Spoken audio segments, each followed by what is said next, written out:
বগুড়ায় আন্দোলনকারী পুলিশের সংঘর্ষে আহত হয়েছেন পুলিশ সদস্যসহ অনেকে। মোহাম্মদ আলী হাসপাতালে চিকিৎসা নিচ্ছেন কয়েকজন পুলিশ সদস্য। ৩০ থেকে ৪০ জন শিক্ষার্থী হাসপাতালে এসে প্রাথমিক চিকিৎসা নিয়ে চলে গেছেন। বিস্তারিত জানাতে যুক্ত হচ্ছেন সহকর্মী রাকিব জুয়েল। আমি আছি বগুড়া মোহাম্মদ আলী হাসপাতালে। এই মোহাম্মদ আলী হাসপাতালে কিন্তু আহত যে পুলিশ সদস্যরা রয়েছেন তাদেরকে আমরা দেখতে পাচ্ছি এবং বেশ কিছু শিক্ষার্থী আন্দোলনরত তারাও কিন্তু আহত হয়ে এসেছিলেন। তারা চিকিৎসা নিয়ে এখান থেকে চলে গেছেন বলে আমাদেরকে এখানকার চিকিৎসকরা জানিয়েছেন।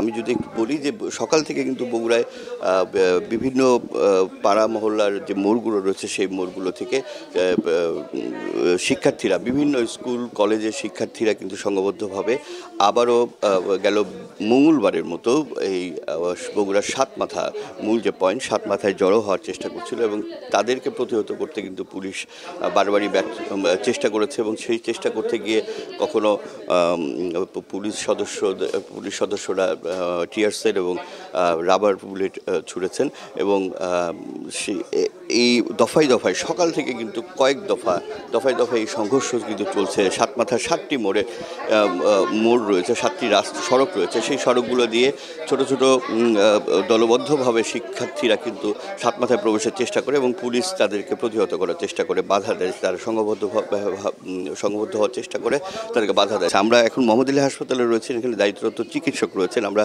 ডাক্তার শফিক আমিন কাজল মোহাম্মদ আলী হাসপাতালে আরএমও, তার সঙ্গে কথা বলতে চাই যে আপনার এখানে সকাল থেকে এ পর্যন্ত কতজন পুলিশ সদস্য চিকিৎসা নিতে এসেছে এবং শিক্ষার্থী কতজন এসেছে, তাদের এখন কি অবস্থা, পুলিশ সদস্যদের সবশেষ কি পরিস্থিতি? নগদের কাছে সব গ্রাহকই প্রিয়, তাই তো সারা দেশে ক্যাশ আউট চার্জ সবচেয়ে কম।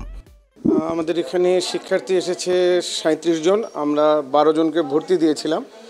খুব বড় ইনজুরি না, ছোট ইনজুরি, তারপরে অবজারভেশনের জন্য রেখেছিলাম। তো দুর্ভাগ্যক্রমে ওনারা চিকিৎসা নেয়নি, না নিয়ে অনেকেই চলে গেছেন। এই মুহূর্তে আমার কাছে কোনো শিক্ষার্থী ভর্তি নেই। আমাদের এখানে 14 জন আমার পুলিশের লোক আহত হয়ে আসে। তার মধ্যে আমরা 5 জনকে আমরা প্রাথমিক চিকিৎসা দিয়ে আমরা ছুটি দিতে পেরেছি।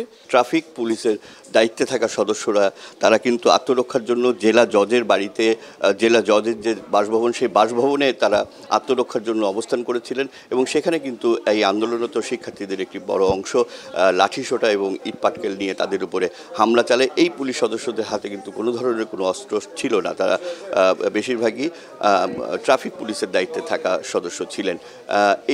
এই অবস্থায় সবশেষ যদি বলি যে এখন পর্যন্ত সকাল থেকে দফায় সংঘবদ্ধ হওয়ার যে চেষ্টা ছাত্রদের মধ্যে, সেটি যেমন অব্যাহত রয়েছে, তেমনি পুলিশও কিন্তু বেশ শক্ত অবস্থানে রয়েছে। তাদের কোনোভাবেই বগুড়া সাতমাথা চত্বর কিংবা কোথাও সংঘবদ্ধভাবে অবস্থান করতে দিচ্ছে না এবং জনগণের জানমাল নিরাপত্তার স্বার্থে পুলিশ বিভাগ যেটি আমাদেরকে জানিয়েছেন, তারা সব ধরনের ব্যবস্থা নিতে প্রস্তুত। এবং সেই সাথে চিকিৎসার যদি বলি যে যেটি ডাক্তার শফিক আমিন কাজল বলছিলেন যে ছাত্রদের মধ্যেও অনেকেই 30 থেকে 40 জন চিকিৎসা নিতে এসেছিলেন, তারা গুরুতর কেউ আহত ছিলেন না। প্রাথমিক চিকিৎসা নিয়ে তারা কিন্তু আবারও হাসপাতাল থেকে চলে গিয়েছিলেন। এই ছিল সবশেষ আমার কাছে কোটা আন্দোলন নিয়ে বগুড়ায় যে ছাত্রদের মধ্যে ছাত্র এবং পুলিশের মধ্যে সংঘর্ষ, সেই সংঘর্ষের সবশেষ খবরাখবর।